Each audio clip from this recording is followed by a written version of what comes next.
Well, you're lucky the Lord looks sideways. This week on isletunes, it's a series of isletunes flashbacks, interview style. Just a little reach into the archives to refocus the spotlight on 6 island artists who graced these microphones the show's first couple of seasons. It's a way back with a payback. Yous ready, PEI? Let's get her done!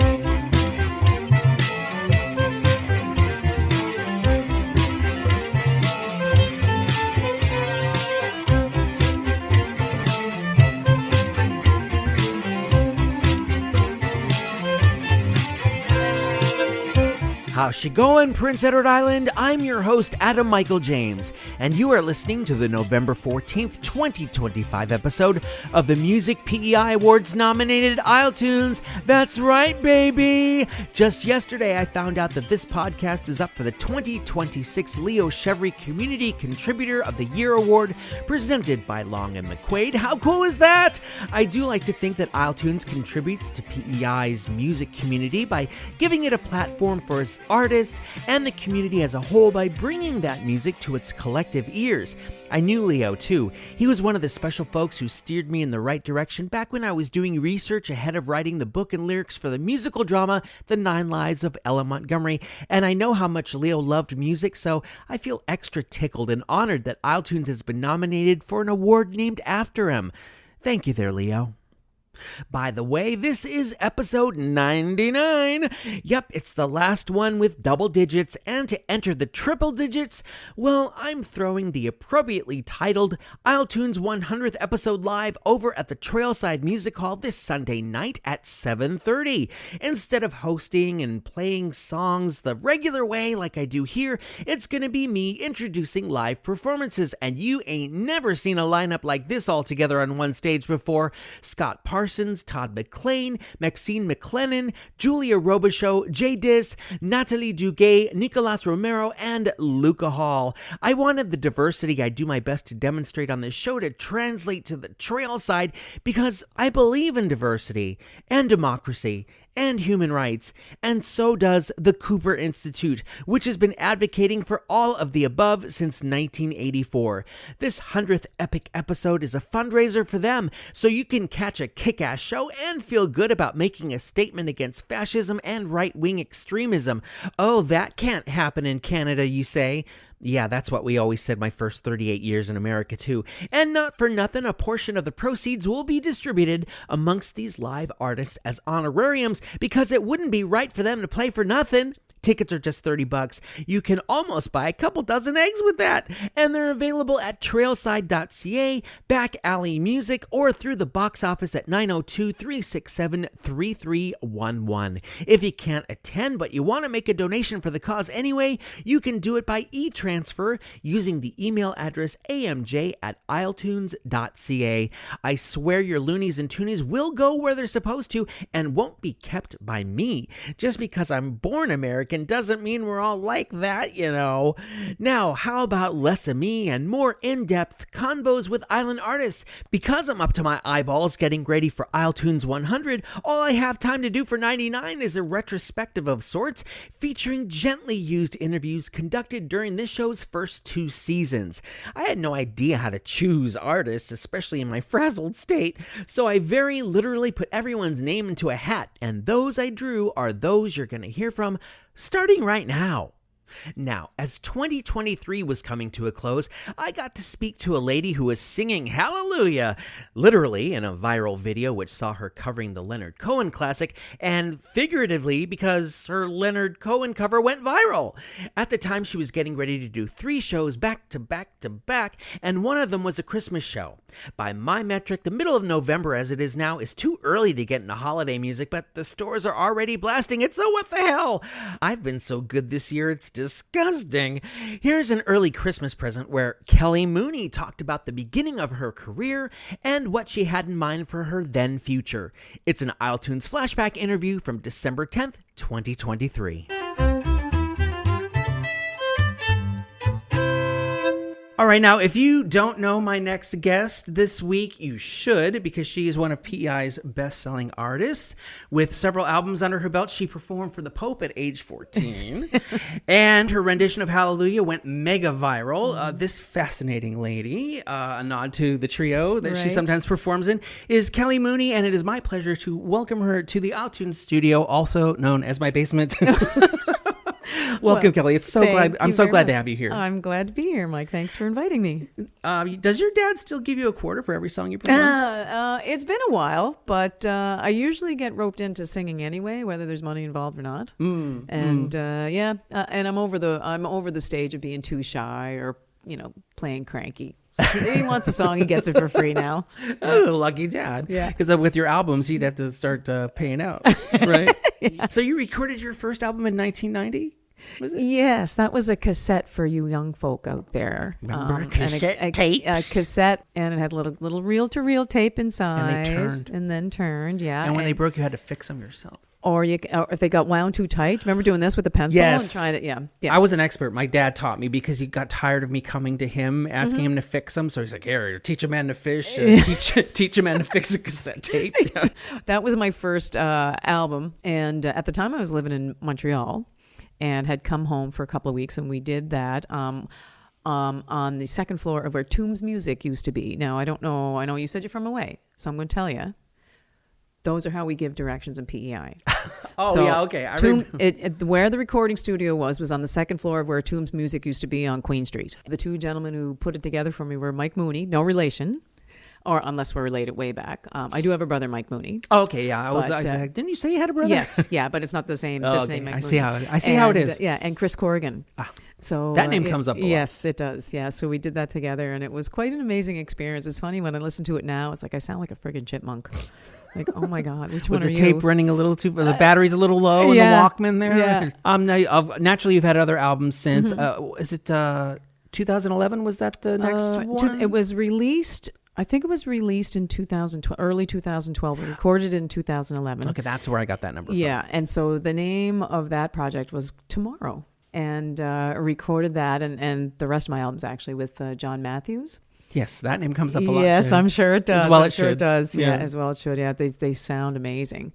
So yeah, that one was done when he was still in Charlottetown and in his little house, a little yellow house in the living room. So that was, and like I said, the quality of it is just second to none as far as I'm concerned anyway. Well, I know because we as if there's anybody here but me, but well, just makes you sound bigger, like a corporation. Yes, exactly. Yeah. Me and my people. Yeah, my team. Played a couple of your songs already, so. Yeah. And you're right, it does sound amazing. Yeah, it does sound amazing. It does, yeah. So you had Tomorrow, and then you had Caroling, and you had Still. Other way around. Still came first. Still Caroling. And then Caroling. Got it. Yeah. Okay. So Still came about as a pretty serious illness in 2013. And but before that, my father had wanted me to do a gospel album, but I'm a spiritual person. I have my beliefs, but I'm not like overtly religious. But I still didn't want to put it out there for the sake of a money grab. I wanted it to have a purpose if there was going to be one. And then next thing you know, I get the old slap upside the head, land in the hospital for 9 weeks. And it's like, maybe you should do that gospel album after all. Just cross that one off the list. If you can. Yeah, exactly. Yeah. Wow. So I ended up doing that. And and that was quite a rewarding experience. I'll say everything on the album has a specific meaning, like right down to all the pictures on it. And I love that. It was even wearing my wedding dress in the photo. Oh wow, that's cool. Yeah. Is that the one that Hallelujah comes off of, or was that Tomorrow? That's Tomorrow. Oh, okay. Yeah. Okay. So that whole thing, sort of that evolution started in 2006, when I first had done it with another group in Memram Cook, New Brunswick, and that's the video that went kind of viral. And then it was after that I thought maybe I'll put that on a record. And so Tomorrow was the first CD that I did at that point. And didn't kind of toyed with the idea of putting it on the gospel record as well. That's why I was getting confused. Yeah, but it's on the Tomorrow record, and it's there for a reason. Exactly. So that's where it lives. Supposed to be there. Talking about your records, it has been a little while Not too long. It's been a little while, yeah. A little while. Yeah. Any plans to maybe do another one in 24, or maybe put out a single? I've been toying with the idea of a single for a couple of years now. I don't write as much as I wish I did, but I every now and then I'll write 2 songs in a row back to back. And the last 2 I did were a few years ago, to the point where it was during the pandemic, and I was going to contact somebody to see if we could do it.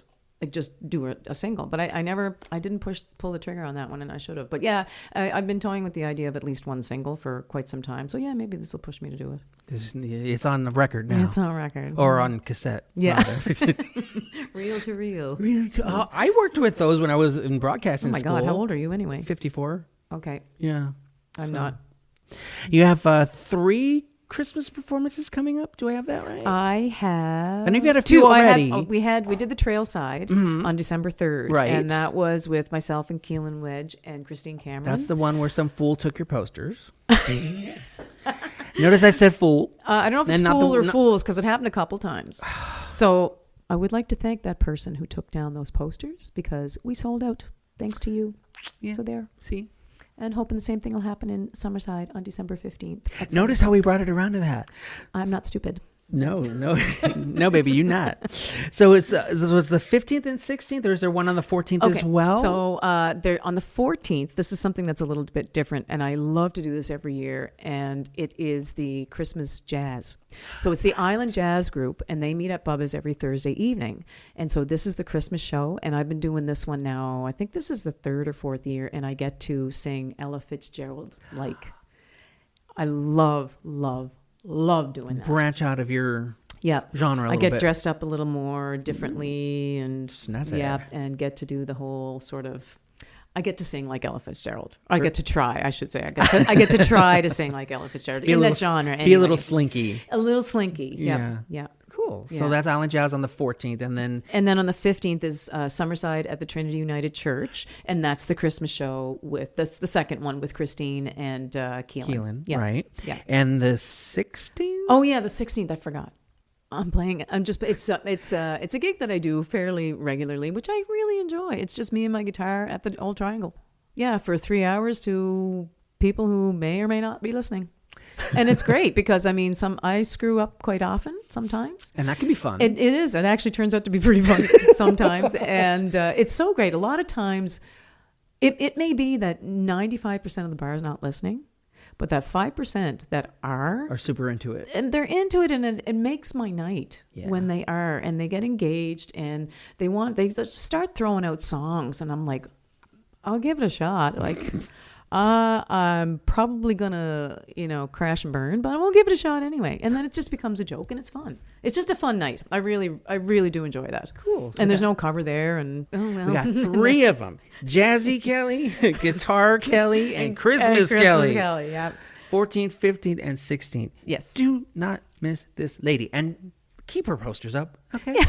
Really, enough. Santa's going to come and kick your ass. Yeah. And then again, I don't know. Like I said, got some good publicity out of it. Did you see the Facebook post? I did. I shared it. Like, holy hell. I thought that was amazing. So this person, whoever it was, did us a giant favor. So giddy up.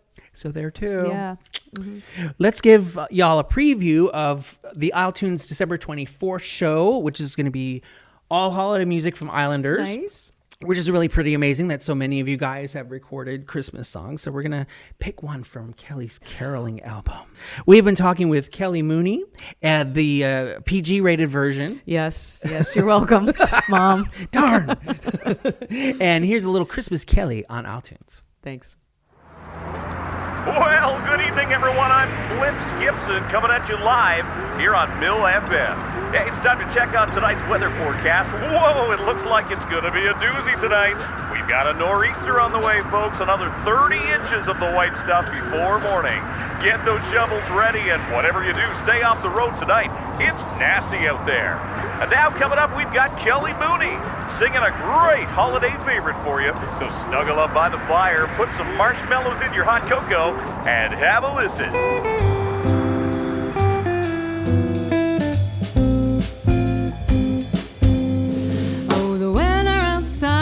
Frightful. Out the window, I'm getting an eyeful. If we get any more stupid snow. In the ditch is where I'll go, where I'll go. Now it didn't look that bad this morning, and now there's a weather warning for 30 more of blowing snow. In the ditch is where I'll go, where I'll go. When we're finally safe at home, I won't say there I told you so. 20 miles an hour's not too slow. It only took 2 hours to get home. Well, I think we should have stayed at home, dear. Is that the road or a tree? It's not clear.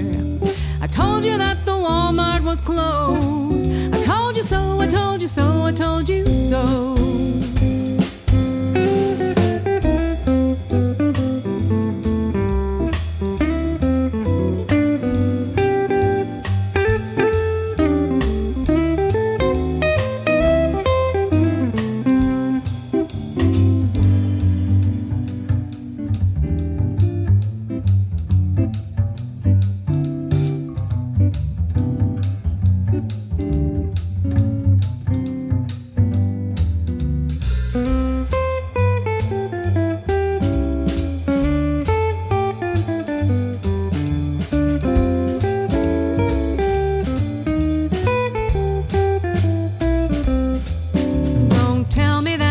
Should calm down. There are cliffs on either side of the road. Well, holy cow, now here comes the plow. We're gonna die out here in the cold. Well, it doesn't show signs of clearing. At the end of my rope I'm nearing. Now my eyes have started to twitch. There's the ditch, there's the ditch, there's the ditch. Yeah, my eyes have started to twitch. There's the ditch, there's the ditch, there's the ditch.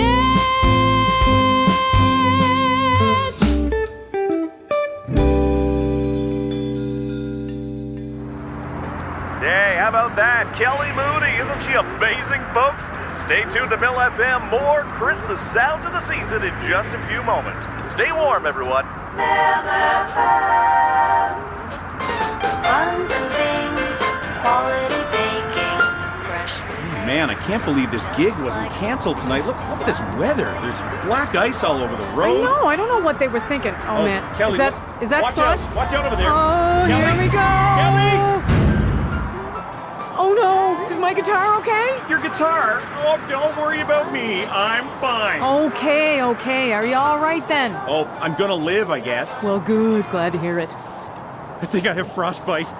I can't feel my toes. Oh, stop your whining. I just want to get out of here. When's that tow truck coming? I don't know. Did you call the tow truck? I thought you called the I tow thought you truck. called the tow truck. Oh, man. Is it ever gonna stop snowing? How much do you think a cruise costs? I don't know. I'm so cold.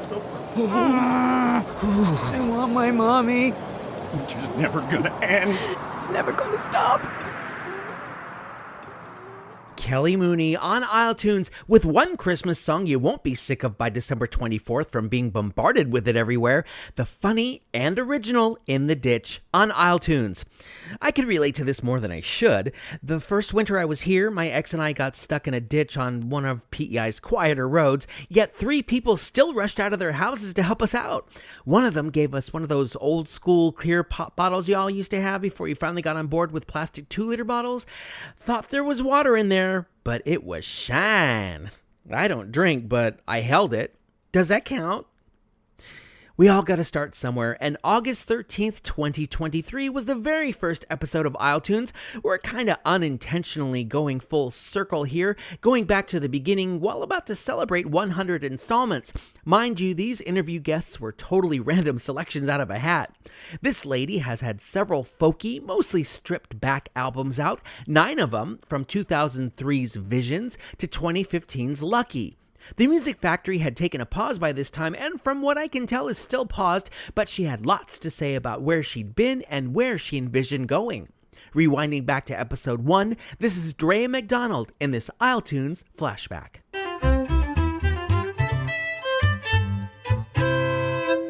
All right, now, just like I promised you for this world premiere of isletunes, I'm talking to artists all over the island, all different kinds, all different music, and Drea McDonald has the honor of being the first one. I'm so jazzed to have her here. Now, Drea has a show coming up this Saturday, August 19th, in St. Peter's, I believe.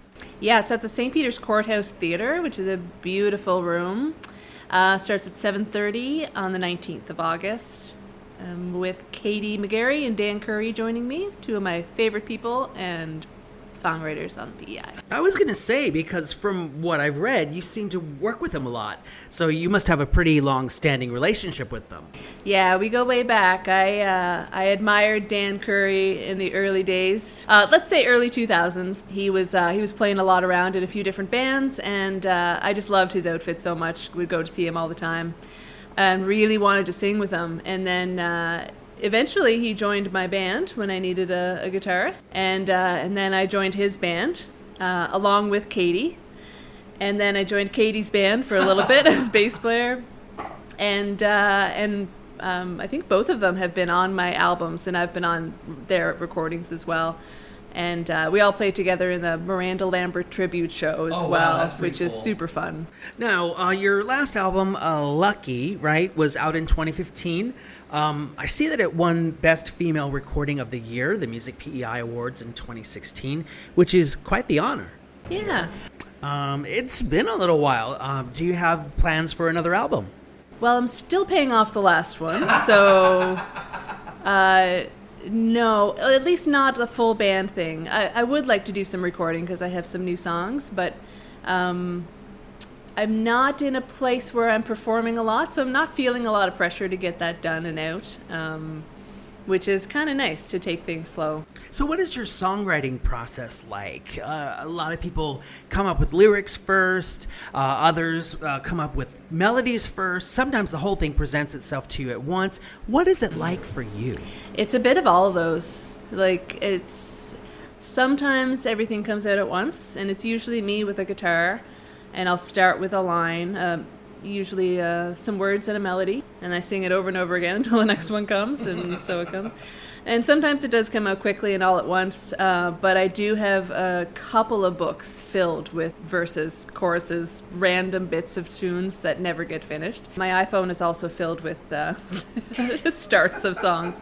But, I just got an acoustic piano again cool. In my house, and I haven't had an acoustic piano since I was a kid, really, next to me, and so that's bringing out a whole new element, really, because it's always there. You just have to sit down and tinker. And you never know what that's going to inspire. Yeah. So what can people expect on the 19th over at St. Peter's? Well, it's cool. I'm actually, to prepare for this show, I kind of went back into those early, before my first album songs, and I picked out a bunch that I had kind of forgotten about that I still really like. So they're going to hear some old tunes. I like that. From a couple of decades ago. Which is neat because it's really interesting to play a song that you wrote when you were 19 or 20 years old, and you're a completely different person now, and it's you deliver it differently and it feels different. That's true. But there will be some newer ones too, and Dan and Katie and I will be collaborating as well on some, so you'll hear some 3-part harmonies and some wicked guitar solos from the Dan Curry. I'm looking forward to all of it. St. Peter's Courthouse Theater is a great spot. Drea McDonald's going to be right there giving it what she's got. And now we're going to play one of her songs. We're going back to 2008 here on isletunes.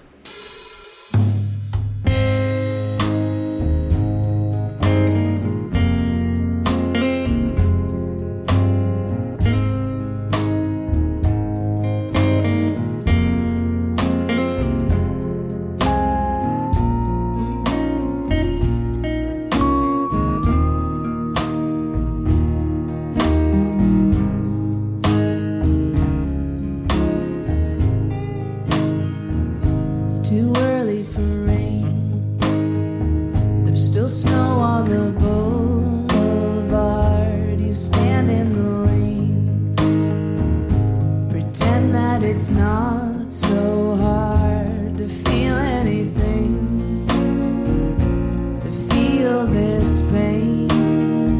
It's too early for rain.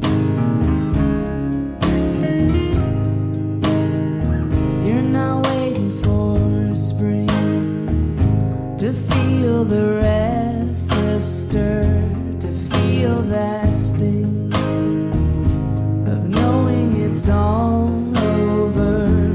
When summer comes, you know you'll be gone. You're not waiting for spring.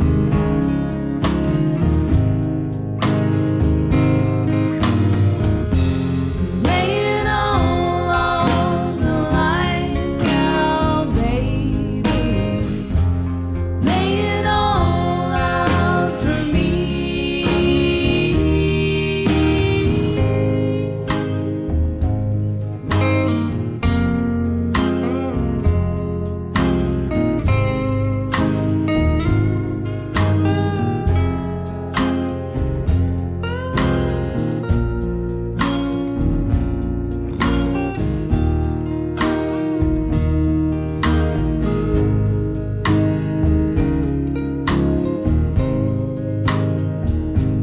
Rivers and streams carry our tears away, run down the streets, eating the snow away.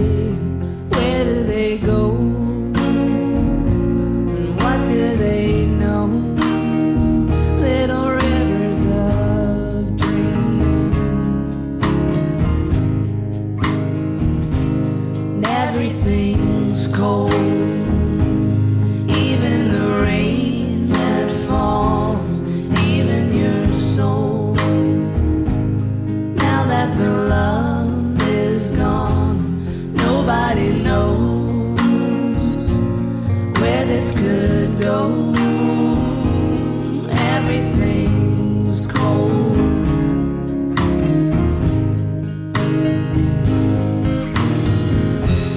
Lay it all on the line now, baby. Lay it all out for me.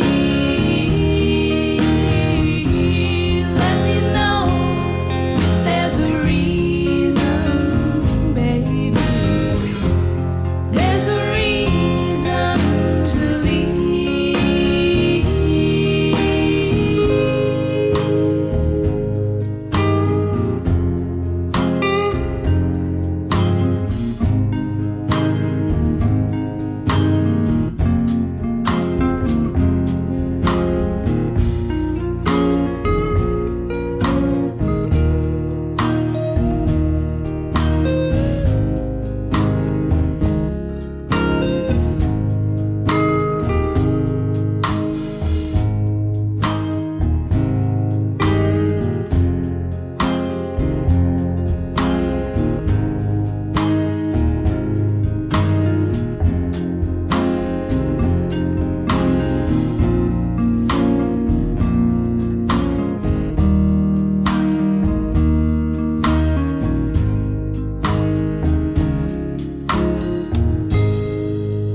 Definitely some honky-tonk vibes going on there. That's Drea McDonald with the cut from her 2008 album Between You and Me. The song is Rain. Thought that would be a fitting inclusion given we've been getting so much of it lately. Odd that it was so dry over the summer that our grass turned yellow and now drops are coming down every other day or even every day. Guess we're making up for lost time over here. You know another islandy place where it rains a lot? The Bahamas. That's where our next interview revisit is originally from, and once she came to PEI, she made it rain down with music, releasing upwards of 25 singles within 3 years. That's a deluge. It's more of a sprinkle right now, but she's still had workout recently, and her voice and reggae influences are unmistakable. PEI has West Royalty, Georgetown Royalty. Right here, I've got Baja Royalty from the February 18th, 2024 episode of isletunes, of course, as another isletunes flashback. Now here in the isletunes studios, otherwise known as my basement, continuing with the attempt to lift up Black History Month. It's not every day one gets to sit down with royalty, but for me, today is that day. My guest is the queen of the island hip-hop scene with no less than, if I've counted right, 25 singles under her crown. She's a visual artist as well and brings as much color to the canvas as she does to her songs. She's Baja royalty, coming us today from Brampton, Ontario, and I humbly bow to you for sitting down with me over Zoom. Welcome. Thank you. I'm ready to cry. What an introduction. Well, you deserve it. Why don't we start by having you tell us a little more about yourself and what brought you to Prince Edward Island from the Bahamas? For sure. In high school, I always had a passion for visual arts and music. I was in many choirs and also different programs outside of high school, extracurricular activities.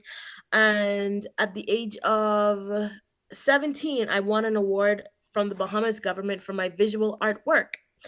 And while I was in high school, I went to a college fair and there was this gentleman there from Holland College.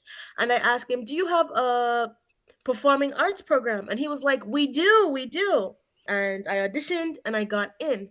And when I was 18, I studied performing arts at School of Performing Arts, SOPA, Holland College. And that was my introduction to Prince Edward Island. That was my introduction to the music scenery. I met a lot of artists from all over the world. And yeah, that was my introduction to PEI. That's quite the introduction.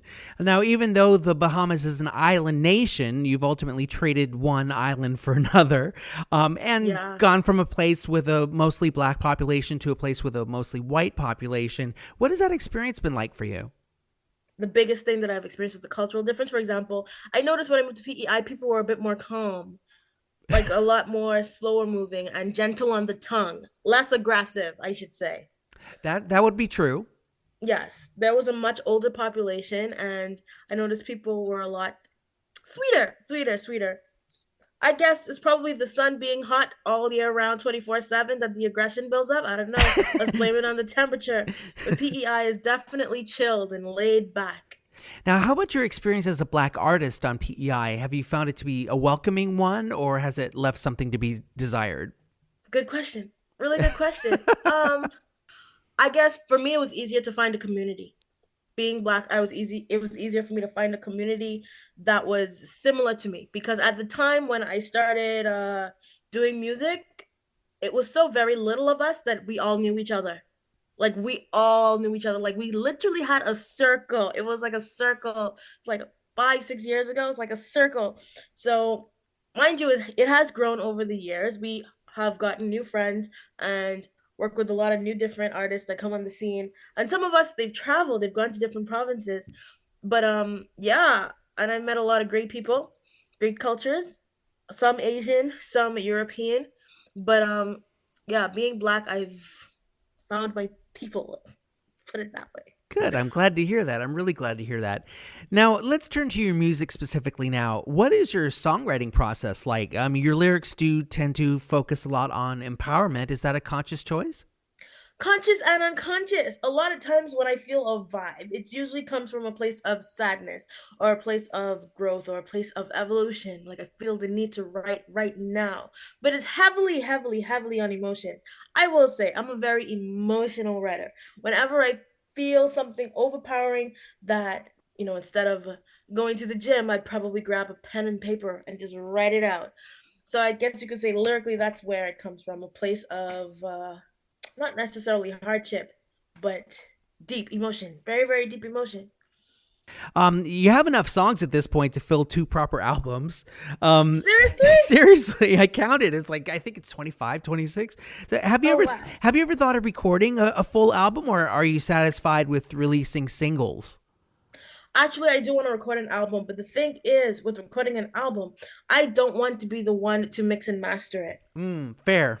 Yes, as you can tell, most of the music that I have out now, I've produced, mixed, and mastered myself.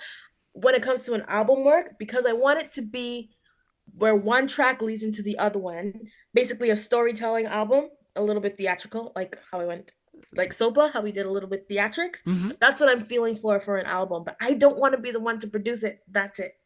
Do you have anything new coming in 24? Yes, I do. Social media wise, musically wise, everything wise. My music has evolved. My sound, my voice has changed a bit. It's gotten deeper since the last song I posted. Maturity and of course age, experience. So my sound is a little bit more mature. I'm just working on being visual, being more active, and of course dropping new music. And yeah. Can't wait to hear that new music and how this evolution is worked into it. Your catalog is largely made up of solo outings, which is awesome. But who would you like to work with that you haven't worked with yet? Mainstream or locally? Both. Why not? Well, let's start with local and we'll work into mainstream. Locally that I have not working with yet. Julia's really good. Julie Robichaud? Yeah. Oh yeah, she's awesome. Yeah, she's really good. She we is. went to school together. Oh, nice. Yeah, her pop genre is very nice. I think she would definitely have a hand on the theatrics as she studied it as well. She was a year behind me. I feel like she would be a really, really, really good local artist to work with. She would be. Internationally, I know it's not possible, but it would have been Lady Gaga. Really, she's a legend. I believe it. One never knows. This might be a stretch, but Florence and the Machine, oh my God. That would be cool. She's definitely got her hands on theatrics. That would definitely be cool. Shake it out. Yeah. So I hope y'all are listening. Work with this lady here. You're going to work with royalty. Now, I usually play DJ on this show because that's what I do. But I thought I would turn the virtual turntable over to you. Which song of yours would you like to play for this podcast today? Today I'm feeling the mood of Leave It There. It's a very subtle song. Okay. A little sweet, a little sad, but just right for this cold weather.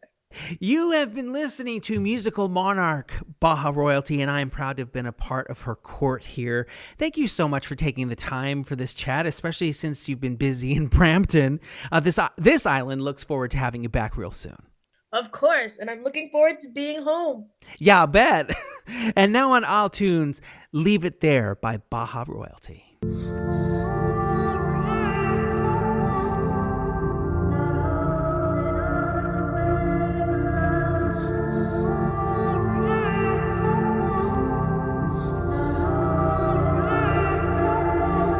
Take it to the hillside and leave it there. Take it to the seaside and leave it there. Everybody knows that life ain't fair.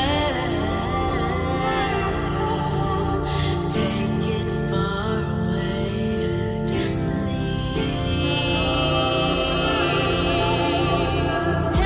heavy, my cup is full and problems tall. Wanted serenity, couldn't find peace, not at all. I could not see, so I asked you to show me. Then I looked down and realized it was below me. Never more, never mind, out of sight and out of mind. So many negative and losses that I can find. Your time is overstayed. Your game is overplayed. When your bags are filled with problems and your bags are filled with pain, just take it to the hillside and leave it there. Take it to the seaside and leave it there. Everybody knows that life ain't fair. Take it far away and leave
The 2022 single from Baja royalty, Leave It There, on isletunes.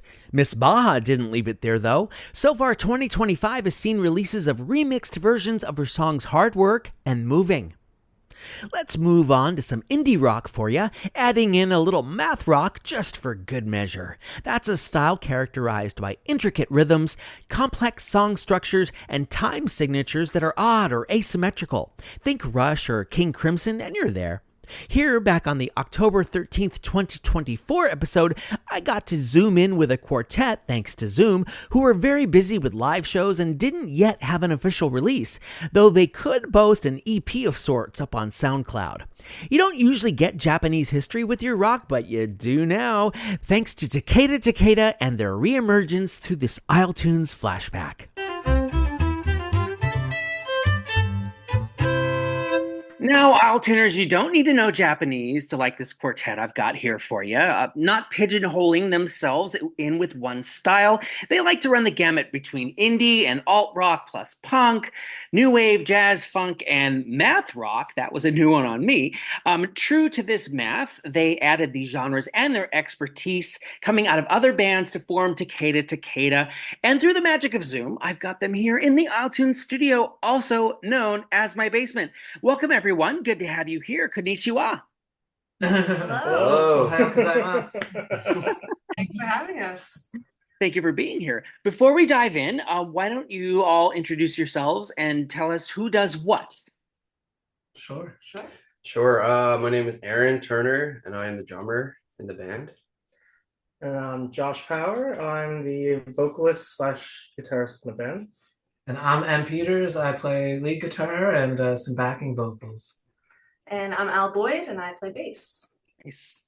So I looked up the word Takeda on Google Translate, and it didn't tell me anything as far as I could see. Takeda is at least a proper name. So how did you guys settle on the name, and what meaning does it have to you? Well, actually, it's in general pretty into history, and Japanese history also is a reoccurring interest of mine. And Takeda was actually the name of a clan in the Warring States period around like 1500s, 1600, early 1600s, and late 1400s, I think. But yeah, I was just looking into the history of it one day, and I thought, that's a cool name. And then I just thought, maybe I'll just have it repeated. And it does have a meaning, though. It does. Well, yeah, there's two ways, I guess, of spelling it in Japanese. And I think I could be slightly off, but one is kind of like I think bamboo field, and one's like military field, depending on the spelling. So we've got some Japanese stuff going on. I love that you don't limit yourselves to one genre and that you're willing to incorporate elements of different genres to create your sound. So who have been your influences and what continues to inspire you separately and together? Oh, well, Josh is the main songwriter, so he can probably answer. Okay, well, I guess for me, to name a few, Strokes have been a huge influence for me just because they were one of my favorite bands, and it kind of changed the way I approach songwriting and everything. But also Radiohead is huge, I think, all around. For all of us, Yeah. Interpol is another big one for me specifically, but then there's the Vines, which have been a pretty big influence. The Hives, Stone Temple Pilots, Franz Ferdinand, Block Party, Arctic Monkeys, just a whole bunch of random assortment of bands that maybe like think, oh, what if I try pulling in some ideas from like this band and then mixing it with this one and just see what happens. And so far, a lot of times it turned out well. So we all kind of have like our own individual different influences. So that, for sure. that kind of that main core idea that Josh brings to the table might, it'll morph once we all kind of add our own flavorings. Exactly. Like Josh is such a great songwriter. Has a great intuition with songs that it's pretty easy to mesh with that and bring something that works. It makes it very easy already. And like we all come from different backgrounds and styles. Like I'm involved in several different things from all across the genre spectrum. I've played in like metal bands, and I play with Scott Parsons, who plays reggae and folk, and I played some prog stuff. I played indie stuff. I played a lot of acoustic folk stuff, and just we always try to take what we learn, take stuff that kind of resonates with us from all those different styles, and kind of use it to our advantage in creating our own sound. We try not to limit ourselves, we try not to stay in a lane. We'd always try to branch out and just try stuff. Just if it sounds good, then it is good. I'm speaking with the band Takeda, who's making a mark for themselves on the island. Now, you put out your first EP, In Our Shells, earlier this year, right? Well, the funny thing is we actually started recording that before we started playing any shows.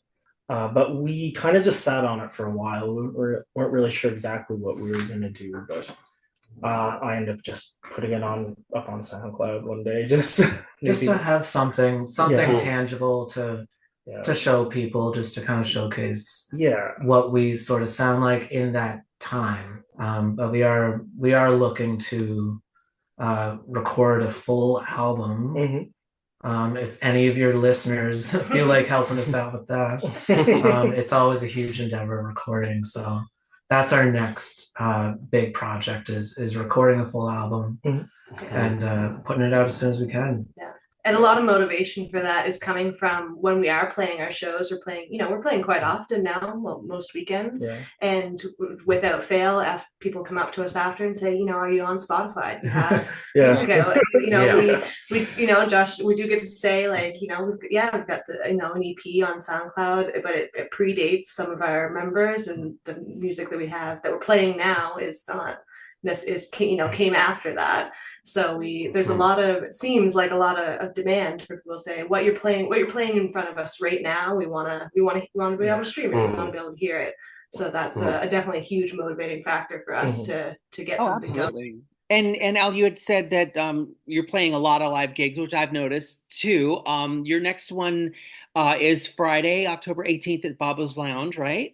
Aside from the fact that you're going to be sharing the stage with the Nova Scotia group West Ave, what can music lovers look forward to at this show from you guys? We get loud, we get fun, lots of energy. Yeah. Just good old rock and roll music, rock show. Do you have other shows coming up for the rest of the year?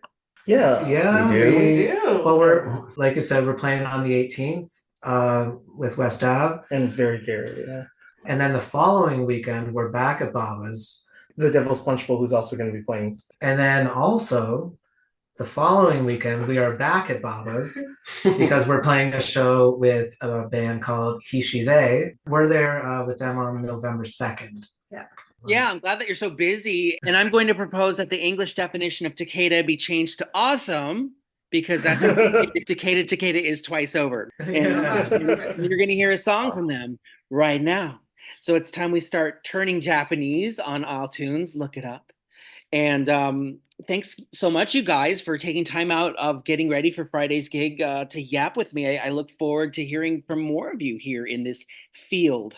Well, thank you. Thank you very much for having us on. Arigato, minasan. Arigato gozaimasu.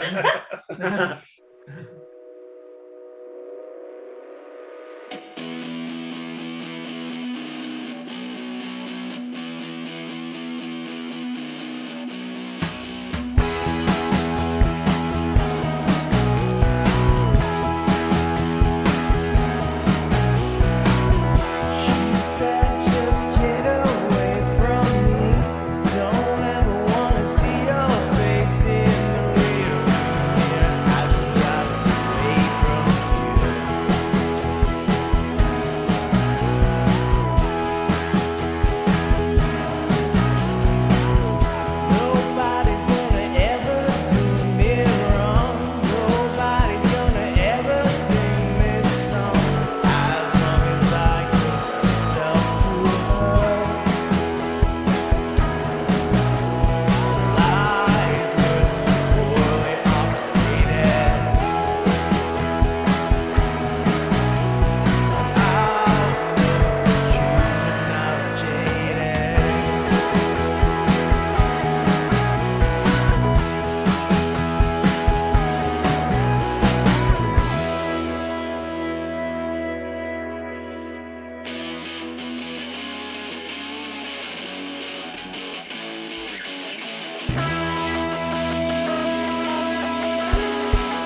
Takeda Takeda off their In Our Shells EP. That's Juvenile and Jaded on isletunes.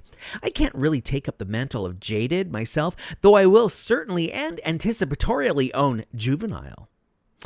There's a lot of building bridges in music, from verse to chorus, from artist to audience, stuff like that. This guy, however, very literally built a bridge, or helped to anyway. You know the one. It makes it possible for you to drive from Charlottetown to Moncton, and it keeps you from having to take the ferry unless you really have a hankering to. Blue Collar and Country? That's right up there with Chocolate and Peanut Butter, and our next revisited interviewee started his country career while the Confederation Bridge was still incomplete. So he filmed a video on it. Move over, Alan Jackson and Garth Brooks. PEI had, and still has, only now by way of Alberta, its own country superstar. Going back to this past spring and the May 16th, 2025 episode of isletunes, well, this here's a dadgum isletunes flashback with Randy J. Martin. Now, Nashville is and always has been a tough nut for up-and-coming country stars to crack, and it's even more rare when the star-finding success is from Prince Edward Island. But that is the case for Randy J. Martin, with a career that started on the Confederation Bridge and took him on the road with the one and only Stompin' Tom Connors. Randy's been hanging his hat in Alberta the last couple of decades, where he formed the band Sweet Tequila. Now, in addition to the Salt and Lime, Randy's back with his first solo work in a while, and if I've got my information right, there's a new album coming right behind it. So it's the magic of Zoom bringing Randy J. Martin to the isletunes studio, otherwise known as my basement. Howdy, Randy. It's great to have you here. How are you doing? I'm fine. Where to even start? I guess the beginning is probably the best place. Now, most country singers rhapsodize about blue-collar work in their songs, but you haven't actually done it. I myself have been over the Confederation Bridge any number of times, but I've never known anybody who actually helped build it. So what was that like, and how did it lead to a career in country music? You know, I worked on that project from about March of 94 to about, I think it was January, February of 97. It was a great experience. You know, I mean, I really had a lot of great friends on that crew. It was hard work, a lot of 12-hour days, plus travel. I was traveling from Charlottetown most of that time. Big thrill still to have my name in a brick. It's one of the, greater accomplishments I'm proud of. But the fact that it led to the career that I ended up having was even more special. I started writing this song called Ain't Enough Hours to basically tell the story about that project. And I'd sing it to the guys as I was writing it. I would work on it at work, and we'd all kind of sing at work. They'd get me to sing, and I would be singing and working and singing and working and creating. And I went to Nashville in January of 96 to record 4 songs. And one of the songs I recorded was Ain't Enough Hours. That was my second record. My first record was actually in 94. So I had an album out before I actually jumped on the project. So I put together a proposal on my 386 computer, and I approached Straight Crossing Incorporated to see if I could get permission to shoot the video on the bridge and get funding as well, because it wasn't cheap. It took about 6 weeks for them to get back to me. Basically, they were giving me permission to shoot a music video on the Confederation Bridge. However, they weren't going to provide any funding. But that letter alone was so unique because there was at least 2 other major artists that had requested permission to do something on that bridge, and they were declined. I had permission. So I started knocking on doors to canvass support. The International Laborers Union was the first one to jump on board with me. And then the next company was Shaker's Bar and Restaurant in Summerside. And at the time, they also had the Bacon Donuts. I don't think that was Kevin Gallant. We put the Venus swimwear models in the video that had Shaker's Bar and Restaurant. And we did a scene where we drove through Bacon Donuts. And the third guy to jump on board was Bob Kaler from Kaler's Esso in Charlottetown. Well, anyway, long story short, and I came up with not just enough funding to do the Ain't Enough Hours video, but I also had enough additional funding to do the One Day of Rain video. When Ain't Enough Hours went out in the spring of 97, it was immediately in heavy rotation on CMT. And, for the next 3-4 years, just about everything I put out went top 40. So I had a really good run there from about 96 to about 2001. Now, I'm going to get kicked right off the island into the Northumberland Strait if I don't ask this, but what was it like touring with Stompin' Tom? I mean, that must have been quite an honor. Stompin' Tom. First of all, Stompin' Tom was a really dear friend of mine before the tour. I'd met Tom in 87 the first time. I moved to Toronto as an 18-year-old kid with a good friend of mine who just happened to be Stompin' Tom's nephew. So he took me over there. I was pretty much a rock and roll headbanger guy. And after meeting him, I really got the bug for country music. I seen the way he could control a whole room and have them in the palm of his hand by himself with a guitar. Touring with him was really special for me because, he was one of my biggest influences. I had about 12 Stompin' Tom 8-tracks that I knew all the words to all the songs. So, to later on tour with him as his opening act and to be in his band is definitely an experience I'll treasure the rest of my life. Touring with him was definitely different. There was a big crew on the road. I think there was 9 of us. And it was, 32 cities, I believe it was, right from coast to coast. We didn't get to the East Coast, unfortunately, on that tour, but the biggest show we did on that tour was North Bay Heritage Festival, which was 45,000 people. The Crash Test Dummies opened up for us. Oh, wow. Yeah. Tom is very, very intelligent guy. You could have some just tremendously intelligent conversations with him about a variety of topics. He was well-versed. I just miss being able to go to visit him and spend time with him. Yeah, it's just amazing that you were able to have that experience. What was it that finally brought you to Alberta in 2002? What prompted you to found Sweet Tequila when she got there? When I was on the road with Tom, we played Rexall Place, and we had 4 days here in Edmonton to kind of, while I was here, I went, checked out some of the live scene. So I got back to Ontario. I sort of reevaluated just where the scene was going in Ontario at that point, and decided that it was a way better place to be was Alberta. There was much, much more touring. So I put everything together and I left in January 2002 and I drove here. At the time, the Randy J project was sort of winding down. I'd had my run at radio. Other names were emerging. They were taking a lot of spins away. Emerson Drive emerged, Doc Walker, George Canyon, Aaron Pritchett. A lot of those acts were coming up, and by the time I got to my 3rd album, it had about another 3 top 40 hits. I came out, I took a little bit of a pause, reevaluated. It was right around that time that my friend Jason McCoy put together the Roadhammers. So I watched him sort of reinvent himself in a band. It sort of inspired me, and I went, well, maybe I can create something too.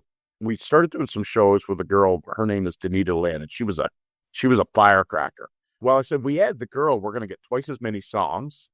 We'll be able to do all the classic rock that's out of my range. We'll be able to do that material. So we added Danita Lynn.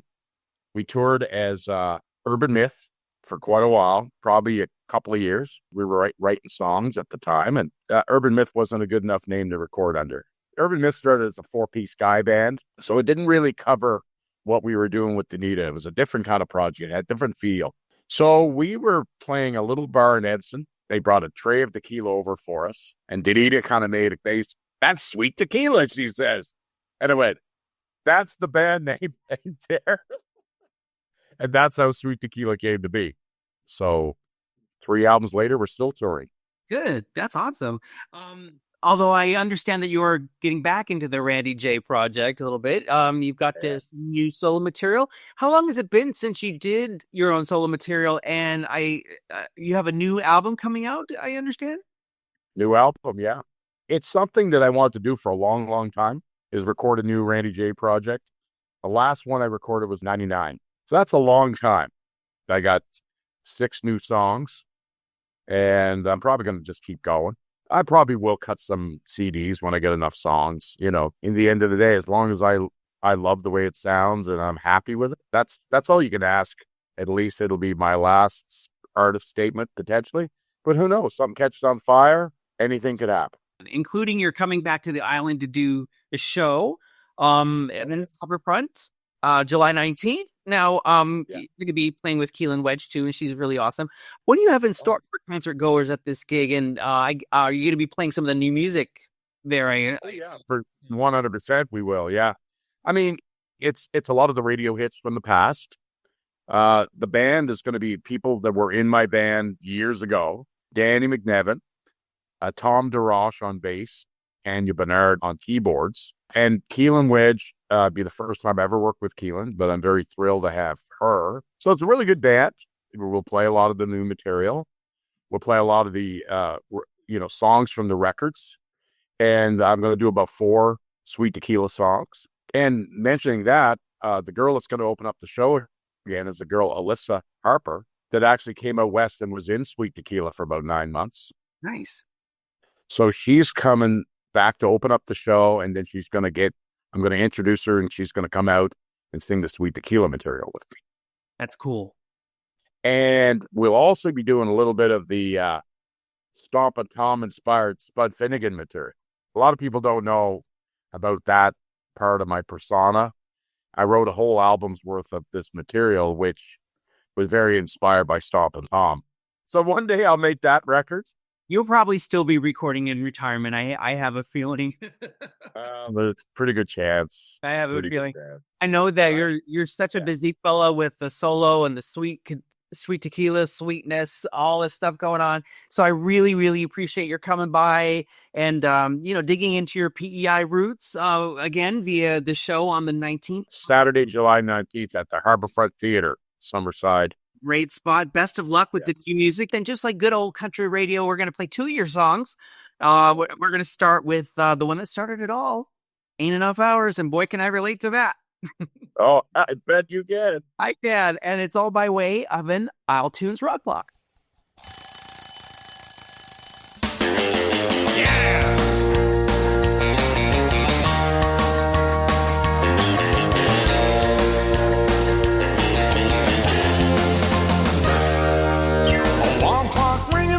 I get up, tossing no sleepy head, and I'll pick up fruit.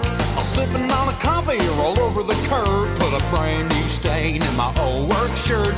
Glancing at the clock as I'm riding, it looks like I'm gonna be late again. 'Cause there ain't enough hours in the run of the day. Why do I go and run this way? Rush and tear, here and there. Oh Lord, I ain't got no time to spare. I need some slack, no flack, kick back and take the time to play. But there ain't enough hours in the run of the day.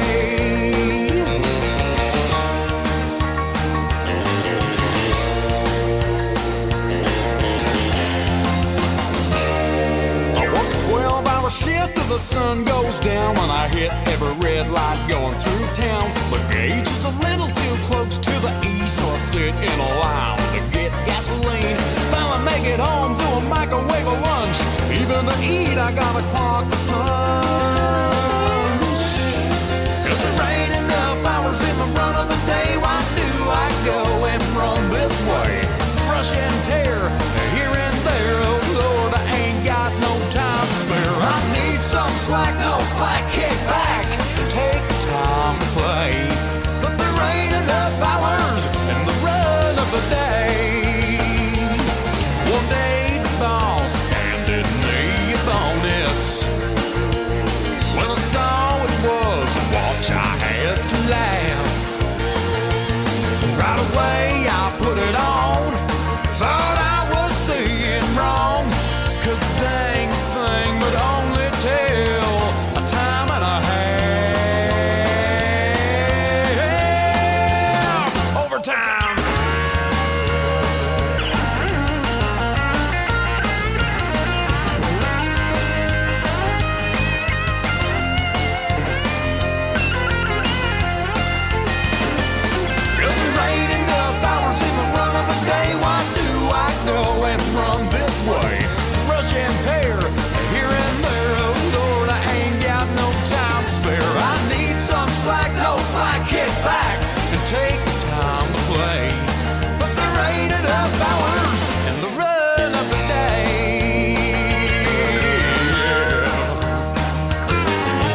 Okay, so you're not getting two Randy J. Martin songs here, even if he did when his interview first aired. Ain't Enough Hours is right. I ain't got time to recut these interviews with the 100th episode coming up as a live show on Sunday, but that was indeed Ain't Enough Hours from Randy's 1997 album Workin' Overtime, another activity I can certainly relate to. All right, one more interview for you, and this is a different kind of full circle in that isletunes just got nominated for a Music PEI Award. You better best damn believe I'm going to milk that one for all it's worth.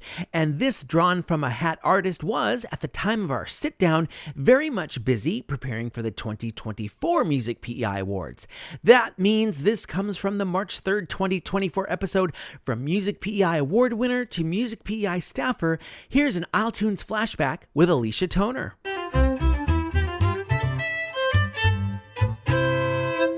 Music PEI began life as the Prince Edward Island Music Awards Association in 2001, and since then, their mandate has been, among other things, advancing the careers of island musicians. Music PEI Awards Week is our version of the Grammys, and it certainly doesn't happen by itself. Here to tell us more about the ceremonies and what makes them happen is Alicia Toner, herself a Music PEI Award winner for her debut album, I Learned the Hard Way, in 2018. Alicia, I can only imagine how busy you are with the first of 8 events only days away, so I'm especially grateful that you've taken a few minutes out of what must be an incredibly hectic day to talk to me through the magic of Zoom in the isletunes studios, otherwise known as my basement. Well, I'm very happy to be here. Thanks for having me. I'm really glad that you are here. Now, for those who may be new to the island or simply don't follow these kinds of celebrations closely, how about sharing with us exactly what Music PEI does, for starters? Sure. Well, they do a lot of things. I think their main mandate, as you said, is to advance the career of artists here on the island. They have a huge export program. They do workshops. They have they give funding for recordings and touring, and they have all sorts of training programs. So they're pretty busy. And as well as that, they have 3 main conferences every single year, which is Music PEI Week. We have Showcase PEI and the Canadian Song Conference as well. One of them is a showcasing conference where we bring delegates in, and the other one is more for sync and for TV and film. So we bring people in for that as well and have listening sessions for artists. Nice. When did you come aboard, and what brought you to Music PEI? Well, as a musician, I've been around since 2018, but as a staff member just since August, and I'm only there for 1 year. I'm just a temporary in and out. Oh wow. Yeah. Well, still since which August. is nice. Yeah. It's kind of a rotating door of PEI artists. When I got there, Logan Richard was there. Nick Donoff is there with me right now, and Dan Hardinger from Absolute Losers, and yeah, it's pretty neat that you get the opportunity to kind of see both sides of the veil. Yeah, I was going to say, yeah, this is completely the other end of the spectrum. Mm-hmm. As a musician, yeah. That's pretty well. That must be both overwhelming and pretty exciting at the same time. It is exciting. It's nice to see how gosh darn hard they work for the artists in PEI. It's pretty humbling. It's just like any other show. People never really realize just how much goes into it, right? That's true. That's very, very true. Yeah. Speaking of which, you are both Music PEI's team leader and event coordinator, both titles of which make my head hurt. But what do you do in those capacities? And dare I ask, what goes into putting together a week like this? My job as the team lead is to manage the event team, which there are 4 wonderful people on the event team right now. And we essentially organize all of the 3 events that Music PEI does every year. And a lot goes into planning Music Week.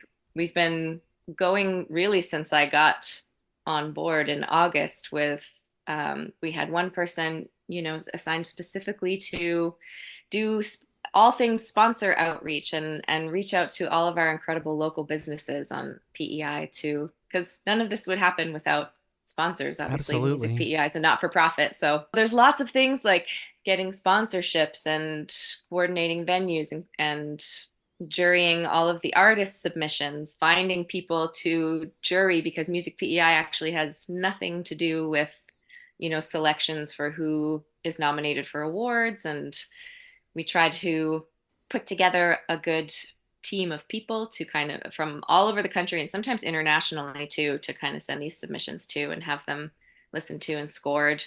And I mean, this year we're having a massive awards gala. So there's also been a lot of planning that has been going into this one particular event at the end of the week, because we have combined the awards party with the festival finale into one big awards gala this year, and it's at the Confederation Center of the Arts. Where else are you going to have it? It's a perfect spot Where else for are you it. going to have it? So that's new, combining the awards ceremonies itself and the party. It's not new, but it is. I don't think they've done it for 10 years. Well, that's still pretty new. Yeah. so that's different from past years. What else do you know if that's different this year from past years? I know there's some different award categories. There's a lot of it remains the same though, and that's kind of something that I think Islanders appreciate is knowing what to expect from an event like this. I mean, the main thing being the ridiculous local talent that is on Prince Edward Island, which I am not from here originally, and it continues to astound and amaze me. What do you think is going to be the most exciting part of this week? You're allowed to give more than one answer. For me, it's that all the planning's done, and now I just get to enjoy all of the music. The most exciting part is always the music, and I won't pick a particular one because every concert is so beautifully curated, and I am looking forward to all of them. Most of them are in Charlottetown. One of them is all the way out in Surrey, and I'm very excited for that one as well. And then I am really excited for the awards gala. It's going to be a lot of fun. There's a lot of special guests coming. There's a few musical surprises. The musical experience has kind of been curated by Craig Fair Music Productions this year. So that's very exciting. There's a red carpet leading up to the awards gala for the nominees and the special guests. So the whole week is really exciting. It's taken a lot of planning, and I'm very excited for it to come to fruition. I can't wait to see how it all turns out, and your hard work is definitely going to show in there. Is there anything else that we haven't covered that you want people to know about this year's Music PEI event or about you? Well, I won't talk about me so much, but I would love for people to know the dates and times of shows. So if you don't mind me giving you just a quick rundown. I do not. So we have a kickoff reception at the Guild in the gallery, which is Wednesday, March 6th, which is when everything starts. And it starts at 6 p.m. and it's followed directly in the Guild by our first concert, which is Waveforms. And I'm just going to let you know who's playing. We have Absolute Losers, Julia Robichaud, Braden V, Brooke MacArthur, and Liam Corcoran kicking that off. And then the next night is our fan favorite, the songwriter concert at St. Paul's Anglican Church, which is Dylan Menzies, Lenny Gallant, Lawrence Maxwell, and the East Pointers. On Friday, March 8th, there are two shows, one at the Trailside and one out in Surrey at the Surrey Show Hall. Music Mosaic is at the Trailside. We have Guisa, we have Aubin, Pila SCB, we have Le Funk, Tzu Chang Wang and the Umbrella Collective. And out in Surrey, we have Ava and Lily, Heather, Pearly Gates, Emily McClellan, who is now known as Amelia May, and Richard Wood. On Saturday afternoon, we have Reprise, which features the Luminous Ensemble, Dan Browswell and the Island Jazz Quartet, Tiffany Liu and Sirens. And then we have Coastal Cadence on Saturday evening, which features Brandon Howard Roy, Right Flo, Brad Milligan, Nadia, and Rick Sparks. And then our awards gala features Craig Fair Music Productions and a 9-piece house band, as well as Noah Malcolm, Sirene Matalo, Tara McLean in Echo, and featuring Jen Grant. So tons of talent, tons of shows, and you can't go wrong. No, you absolutely cannot go wrong. I mean, those are all amazing talents, and it's just amazing that you've organized all of this stuff happening this week. It's a little bit of Hollywood come to PEI. I can say that as somebody who lived in LA for 18 years. So There you go. It's So you would totally, know. totally appropriate. Thank you so much. I've been speaking with Alicia Toner, the team leader and event coordinator for Music PEI Week. I better let you go so you can keep crossing stuff off your extensive to-do list. Again, Bless you. I thank you so much for taking the time out to chat with me on behalf of Music PEI. It's my pleasure. Thanks for having me. I walk around, look around for the sound that I heard while I was leaving. What's the meaning? I'm terrified, mystified, eyes are wide as I try to find the reason. Try to please him. Moving slowly forward. I don't mind. I don't mind. Two hands on the wheel. Let's go for a ride. Come on, let's ride. We may be crashing, but the sky won't fall. If it does, I wanna have it all. Thunder doesn't know how fast we fall. We can have it all. We can have it all. It's sickening, this reckoning I've been in. So I'd say that it's a wonder that I bother. Day to day, I'm okay, I'm okay. So go ahead and kiss me like you miss me. Moving slowly forward. I don't mind. I don't mind. We may be crashing, but the sky won't fall. If it does, I wanna have it all. Thunder doesn't know how fast we fall. We can have it all. We can have it all. Ooh, have it all.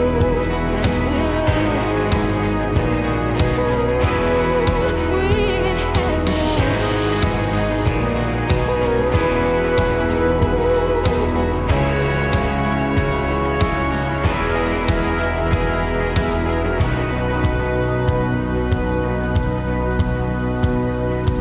Moving slowly forward.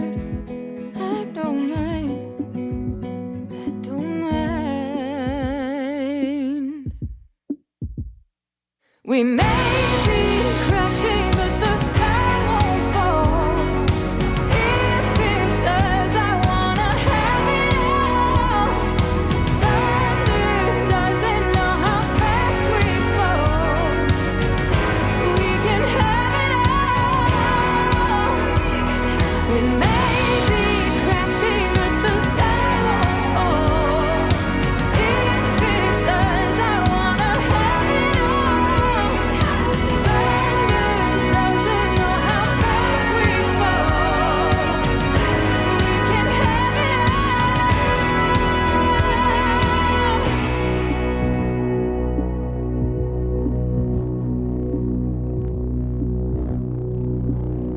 Alicia Toner from her 2021 album Joan. That's the track Have It All, wrapping up this interview retrospective episode of isletunes. You can have it all too, notice how I tied that together, with episode 100 of isletunes that is happening live at the Trailside Sunday night. Don't miss Scott Parsons, Todd McLean, Maxine McLennan, Julia Robichaud, Jay Dis, Natalie Duguay, Nicolas Romero, and Luca Hall as they jam out in celebration, and all to benefit the Cooper Institute, which works to benefit us in the form of advocating for democracy, proportional representation, and human rights. Tickets are still available at trailside.ca, Back Alley Music, and their box office at 902-367-3311. If, heaven forfend, you can't make it, but you still want to contribute, you can do so by e-transfer to amj@isletunes.ca. And this sucker will be recorded and posted next Friday as a proper episode. So you can hear it again because you'll already have gone to the live show on Sunday, am I right? Thank you to Marlene Breitenbach and Chris Rumbanis for subscribing to the isletunes YouTube channel. This simple click actually does a lot to massage the algorithms over there and make them feel limber enough to put iTunes stuff in front of more users' faces. Plus, you'll be notified when new episodes go up. While you're on this clicking stuff, head on over to the show's Facebook and Instagram pages and follow them to the ends of the earth. Maybe they can't thank you, but I can. Musical contribution to the isletunes theme by Caitlin McCauley and John Hashem. Show concept by Rocky O'Neill. Coordination assistance by Jackie Robichaux. I'm Adam Michael James, and excuse me, I have a 100th episode live to finish organizing, as if I've been doing much else the last few weeks. Can't wait to see you there and feed off all your energy like a podcasting vampire. No, for real, it's going to be so cool doing this for an audience instead of in my living room with my heat pump's undivided attention. Thank you for the support that's brought this show to 100 episodes, and thank you to Music PEI for the nomination. See y'all over at the Trailside Sunday night to uplift the Cooper Institute, because as Dutch diplomat Gijs de Vries has told us, ultimately freedom and democracy are stronger than fear and tyranny. You know it. Thanks for listening, PEI. See you in 7.